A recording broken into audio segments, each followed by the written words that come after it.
ویسے آج کا دن موسیٰ صرف مشورے دے رہا ہے زین قریشی کو کہ بھائی جان آپ کے لیے کیا بہتر ہے. آپ سنیں موسیٰ بڑا گریٹ آدمی ہے. وہ کہتا ہے کہ جی ماروسی سیاست دیکھیں, ماروسی سیاست وہ سیاست ہے جس میں میرے پاس خود کچھ نہ ہو دکھانے کو اور مجھے مسلط کر دیا جائے, یعنی کہ مجھے کسی پارٹی کا بغیر کسی ایویڈنس کے, بغیر کسی ایکسپیرینس کے چیئرمین لگا دیا جائے, یا مجھے کسی پارٹی کا وائس پریزیڈنٹ لگا دیا جائے اور پوری پارٹی میرے پیچھے لگ جائے. الیکشن لڑنا ہر انسان کا, ہر پاکستانی شہری کا حق ہے, اور جب ایک حلقے کی عوام اس انسان کو ووٹ دیتی ہے تو ہی is as much a member as anybody else. اب اچھا باقی بات موسیٰ گیلانی صاحب کو تو یہ بات کرنی نہیں چاہیے, میں صرف ان کی یاد دہانی کے لیے ان کو یاد کرانا چاہتا ہوں. اسی ضلع ملتان میں گیلانی خاندان کے 4 ممبران لڑے تھے. یوسف رضا گیلانی صاحب بھی الیکشن لڑے تھے, عبد القادر گیلانی صاحب بھی الیکشن لڑے تھے, موسیٰ گیلانی صاحب خود بھی الیکشن لڑے تھے. تب یہ بھول گئے تھے کہ ایک ہی ضلع سارا کے خاندان میں ٹکٹیں رہنی ہیں. ایم پی اے بھول گئے آپ, وہ 2 چھوٹے بھائی ایم پی اے کے ٹکٹ میں تو ماروسی سیاست کے حق میں ہوں. میں تو یہ نہیں کہہ رہا میں اس کے خلاف ہوں. یہ لوگ جو اس کے خلاف ہیں یہ تو بھائی یہ اچھا موسیٰ آپ بات کر رہے تھے, میں نے بیچ میں نہیں بولا نا, ذرا مجھے بات کرنے دو.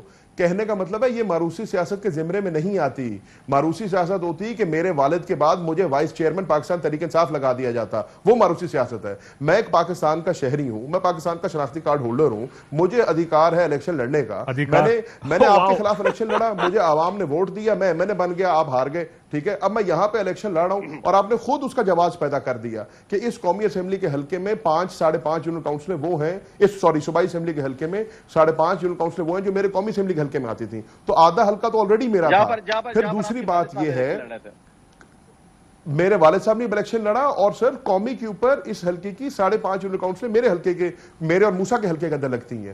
دوسری بات یہ ہے آج 11 جماعتوں کا ٹولہ اکٹھا ہو گیا ہے. موسیٰ گیلانی صاحب الیکشن دیکھ نہیں رہے ہیں. موسیٰ گیلانی صاحب اور ان کے والد صاحب میرے لیے بڑے قابل احترام ہیں, وہ پورے طریقے سے الیکشن لڑ رہے ہیں, گلی گلی کی یہ کیمپین کر رہے ہیں میرے خلاف, اور ان کا حق ہے, ان کو کرنا بھی چاہیے. تو یہ پورا الیکشن لڑ رہے ہیں. وہ 11 جماعتیں اکٹھی ہو گئی ہیں. کیا میرا حق نہیں بنتا تھا اپنی جماعت کو اکٹھا کروں؟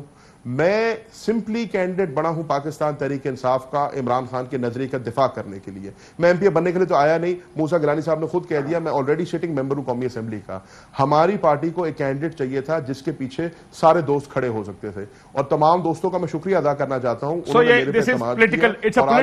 تحریک انصاف کے سارے So it's a political choice that you've made. میں ذرا ایک سیکنڈ ذرا پولیٹیکل چوائس سر, میں اپنی بات ختم کر لوں. یہ ایک پولیٹیکل چوائس ہے جو پاکستان تحریک انصاف کے آڈز کو بہتر کرنے کی چوائس ہے. تمام کینڈیڈیٹس نے متفق ہوئے میری ذات کے اوپر, انہوں نے میرے مہربانی فرمائی اور آج میرے ساتھ کیمپین کر رہے ہیں. اسی طریقے سے یہ 11 جماعتیں اکٹھی ہو گئی ہیں پی ڈی ایم کی, اور وہ میرے خلاف کیمپین کر رہی ہیں. باقی فیصلہ انشاءاللہ 217 کی عوام کرے گی 17 جولائی کو. علی موسیٰ گیلانی صاحب ایک بات کہی ہے وسیم اختر صاحب نے, ذرا سنیے گا وہ کیا کہتے ہیں, تو مجھے بتائیں کہ کس حد تک آپ کو لگتا ہے کہ یہ بات درست ہے. جب ہمارے ایگریمنٹ ہوئے تھے ساری ان جماعتوں سے, سب نے یہ کہا تھا کہ ریفارمز کرنے کے بعد ہم فیئر اینڈ فری الیکشنز میں جائیں گے. اب آج بلدیہ کے تو کیا واقعی جب یہ بات معاملات طے ہوئے تو ریفارمز کے بعد فری اینڈ فیئر الیکشنز میں جانا تھا گیلانی صاحب؟ دیکھیں میں ان معاہدوں کے اندر نہیں بیٹھا ہوا تھا جو ہوئے تھے, تو جو بیٹھے تھے وہ بتا رہے ہیں کہ کیا معاہدہ ہوا تھا.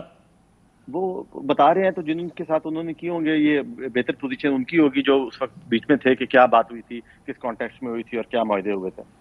تو میرا خیال ہے کہ یہ کوشچن ان سے زیادہ ضروری بنتا ہے. اچھا کاشف بھائی میں اس پہ ذرا میں ایک لفظ اس پہ ایڈ کر لوں. جی ضرور.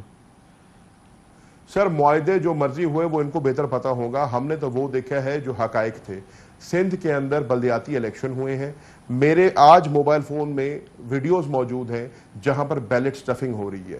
لڑکے پولیس کی موجودگی میں وردی میں کھڑے ہو کے سندھ میں بیلٹ سٹفنگ کر رہے ہیں. ہمارے پاکستان تحریک انصاف کے امیدوار ہیں جن کو بلے کا نشان الاٹ ہوا تھا, جب بیلٹ پیپر آیا تو بیلٹ پیپر کے اوپر ہینڈ پمپ بنے ہوئے تھے. مطلب اس قسم کی تو وہاں سندھ میں دھاندلی ہوئی ہے, اور یہ مطلب دس از ارریفیوٹیبل. میں آپ کو بیلٹ پیپر کی بھی کاپی دے دیتا ہوں, میں آپ کو ویڈیو بھی دکھا دیتا ہوں جس میں یہ کام ہو رہے ہیں. اگر سندھ میں انہوں نے اس قسم کا بلدیاتی الیکشن کرانا ہے تو کون سا فری اینڈ فیئر الیکشن ہے؟ میں ذرا اسی طرح جیسے 2018 کے الیکشن ہوئے تھے. سو آپ یہ کہہ رہے ہیں کہ 18 میں غلط تھا تو ہم بھی غلط کریں گے گیلانی صاحب, لیکن یہ کیسے ہو سکتا ہے کاشف, یہ کیسے ہو سکتا ہے کہ بلے کا نشان ہی نہیں ہے اور ہینڈ پمپ بنا ہوا وہاں پر؟ یہ ہو ہی نہیں سکتا نا, یہ ایک فیک نیوز کی طرح چل رہی ہوگی یہاں پر. یہ وہ بیلٹ پیپر یار, یہ بیلٹ پیپر دکھا دیتا ہوں. تو آپ ای سی پی پہ جاؤ, الیکشن کمیشن میں جا کے شکایت درج کراؤ. یہ کیسے ہو سکتا ہے؟ یہ ہو ہی تو جائیں گے بھائی، وہ تو ہمیشہ جاتے ہیں الیکشن کمیشن پولیس نے مینج کیا، اتنی بات کرو جتنا لوگ مان جائیں یار. بیلٹ پیپر تو الیکشن کمیشن نے چھاپ کے اندر پرنٹنگ کارپوریشن آف پاکستان نے دینے ہیں، اس میں تو ہمارا ایڈمنسٹریشن کا کوئی کردار ہی نہیں ہے. بالکل ٹھیک ہے. میں ایک خورشید شاہ صاحب کی ساؤنڈ سنانا چاہتا ہوں. میں یہ نہیں کہہ رہا ایڈمنسٹریشن کردار ہے، جو پولیس کی وردی میں بندے کھڑو کے بیلٹ اسٹفنگ کریں اس میں ایڈمنسٹریشن کا کردار ہے. باقی الیکشن کمیشن میں بھی ہم ضرور جائیں گے. جتنی غیر جانبدار الیکشن کمیشن میرے ضمنی الیکشن میں کھڑی ہے یہ بھی مجھے پتا ہے، آپ کو بھی پتا ہے، تو ٹھیک ہے وہاں وہ لیگل پروسیس سے سارے پورے کریں گے، اور اس کے باوجود ہم نے فیصلہ کیا ہے مقابلہ کرنے کا اس پی ڈی ایم کی حکومت کا. بٹ حقائق آپ کو بھی پتا ہے، کاشف واسی بھی پتا ہے، عوام کو بھی پتا ہے. زین یہ بتاؤ کہ یار الیکشن جو ہے، ہم اوپر والی اسمبلیاں تو امپورٹنٹ ہیں، پنجاب والی اسمبلی کا ہم حصہ کیوں بننا چاہ رہے ہیں؟ یہ بھی تو پھر امپورٹنٹ ہونی چاہیے. یہ دوہرا معیار نہیں ہے کہ ہم نیچے الیکشن لڑ رہے ہیں، اوپر اسمبلی کو نہیں مان رہے. میں اس کا بہت خوبصورت موسیٰ، اس کا بہت خوبصورت جواب ہے. اس کا خوبصورت جواب یہ ہے کہ ہم آپ کو وہ اوپن سپیس نہیں دینا چاہ رہے. ہم سیاسی لوگ ہیں، ہم سیاسی عمل میں حصہ رکھتے ہیں، اور میں نے یہ غلطی کی تھی. میں نے 2012 میں بائی الیکشن کو بائیکاٹ کیا تھا اور آپ کو موقع ملا تھا ایم این اے بننے کا. ہم یہ موقع آپ کو پھر نہیں دیں گے. مجھے ایک بات گیلانی صاحب قائم رہنا، قائم رہے، اوپر موقع نہ دیں. گیلانی صاحب ایک نہیں دیں گے انشاءاللہ. خورشید شاہ صاحب کی ساؤنڈ ہے، میں نے بریک لینی ہے، لیکن اس سے پہلے میں چاہتا ہوں آپ دونوں اس پہ کامنٹ کر دیں. ہم بار بار ڈیموکریسی کی، جمہوریت کی بات کرتے ہیں، ذرا سنیے گا خورشید شاہ صاحب نے کیا کہا. خبردار جو ہمارے کہنے کے علاوہ ووٹ دیا ہے، جب ہم کہیں گے ووٹ دو گے. یہ کیا کہہ رہے ہیں شاہ صاحب؟ گیلانی صاحب شاہ صاحب سے پوچھیں کیا کہہ رہے ہیں. میں میرا جو پیپلز پارٹی کا ووٹر ہوگا، میں بھی اسے کہوں گا کہ یار میرے کہنے پہ ووٹ دے دو. پر یہ انہوں نے آپ کہیں گے پلیز برائے مہربانی میرے کہنے پہ ووٹ دو، کہہ رہے ہیں خبردار کسی نے ہمارے کہے بغیر کسی کو ووٹ ڈالا. یہ تو دھمکی والی دھمکی ہے، یہ درخواست تو نہیں لگتی مجھے. اس کو آپ لو، آپ جیسے مرضی کر لو یار. اس کو مطلب یہ اس طرح کی چیزیں روز ہو رہی ہوتی ہیں، ہر چھوٹے بڑے الیکشنوں میں یہ چل رہا ہوتا ہے معاملہ. جیسے مرضی بلو اپ کر لیں، سندھ میں سیاست ایسے ہی ہوتی ہے. یہ جو الزام ہر پولیٹیکل پارٹی لگا رہی، میں آپ کو ایم کیو میں سنا دیتا ہوں. علی موسیٰ گیلانی صاحب وہ کہتے ہیں دھاندلی ہوئی ہے، طاقت کا استعمال ہوا، جیری مینڈرنگ ہوئی، لوگوں کو اٹھایا گیا، بیلٹ بکسے اٹھائے گئے، لوگ اٹھا کے لے گئے. یہ کیوں الزام لگتا ہے الیکشن میں پیپلز پارٹی پر کہ سندھ کے الیکشن ایسے ہی ہوتے ہیں؟ یہ بلدیاتی الیکشنوں کی بات کر رہے ہیں آپ؟ جی ابھی جو الیکشن ہوا ہے، آج ایم کیو ایم نے پریس کانفرنس کر دی، پی ٹی آئی نے ریجیکٹ کر دیے. خالد سمرو صاحب کا ووٹ ہی نہیں تھا وہاں پر، وہ انہوں نے آپ کے خلاف اس کے اوپر کر دیا. جی ڈی اے کر رہی ہے.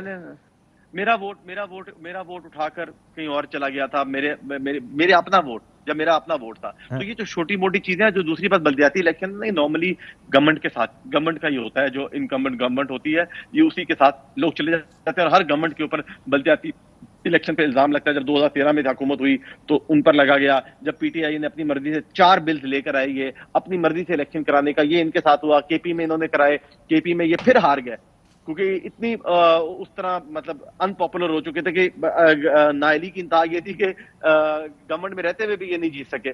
لوگوں کا اس طرح کے حالات ہیں. تو یہ بلدیاتی الیکشن ہوتے ہیں نا، یہ بہت مطلب کاؤنسل لیول کے الیکشن میں اس کو آپ جس طرح مرضی آپ اس کو میں جتنی مرضی بدماشی کر لیں ہو جاتی ہے. آپ کہہ رہے ہیں چلتی ہے اتنی بدماشی، کوئی گل نہیں، چھوٹی موٹی بدماشی کر لیں. بدماشی کی بات نہیں ہے. نارمل گورنمنٹ کے اندر یہ ہوتا ہے کہ گورنمنٹ کی طرف گورنمنٹ کا ایج ہوتا ہے.